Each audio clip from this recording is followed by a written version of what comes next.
Hello everyone, this is Brigid from the Boyer Family Singers bringing to you a video on how to properly curtsy. So before we get started in learning how to curtsy, why don't we learn a little bit of history about it, starting with the formation of the modern word curtsy. It used to be spelled like this, courtsy, courtesy, which you can see that is like a king, it's spelled like a king's court.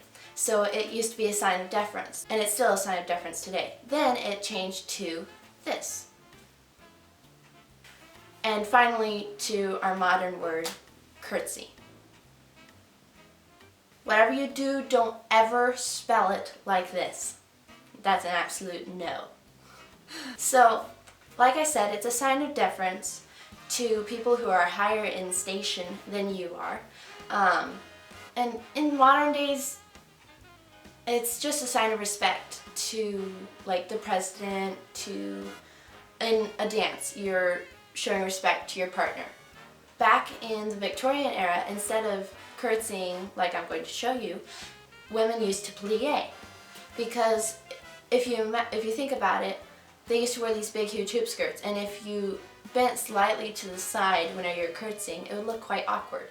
So instead they just plied, so that way it would be an even descent and an even rise. And it would look very graceful and elegant, which is the key element to a curtsy. And by the way, a curtsy is for girls only.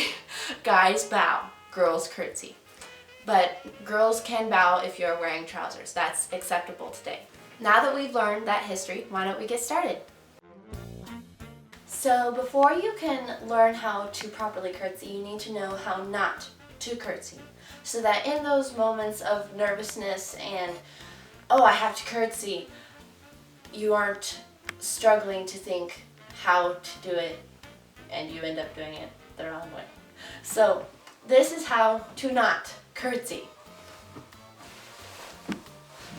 You can see how awkward and silly that looks. And if you're wearing a skirt that's at your knees, it can look even worse. Now that we know the wrong way to curtsy, let's learn the proper way to curtsy.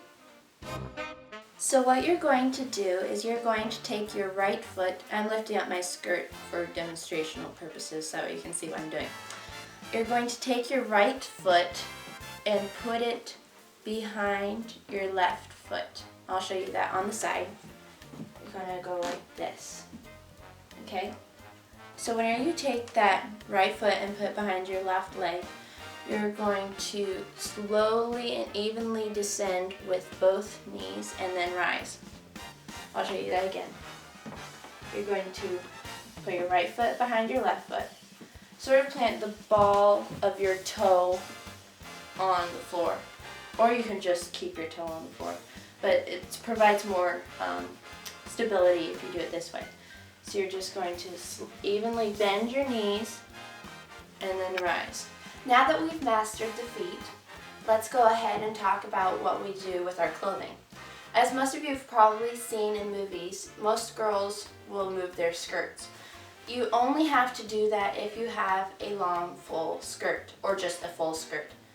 Don't touch your skirt if it's long and straight or it's above your knees. Don't touch it. But if it's like my skirt, you can hold it out to the side as you curtsy. Or you can just leave it straight and curtsy. Either way, it looks equally elegant. And like I said, if you have a long floor-length skirt, it probably would be best to just slightly lift it so that way whenever you rise back up, you're not tripping on it. The final step to a curtsy is to bow your head. You don't have to do this in all situations, but in a presentation to someone of higher rank or to an audience, it's proper to bow your head. So whenever you curtsy, you're just going to look at the floor, and then whenever you rise, you just look back up. It's that simple. So now that you've seen how to curtsy, go practice either in front of a full-length mirror or with a friend or sister. Practice several times, that way you can master the curtsy, so that way whatever situation you're in, you'll always be graceful and elegant when curtsying. Thank you so much for watching.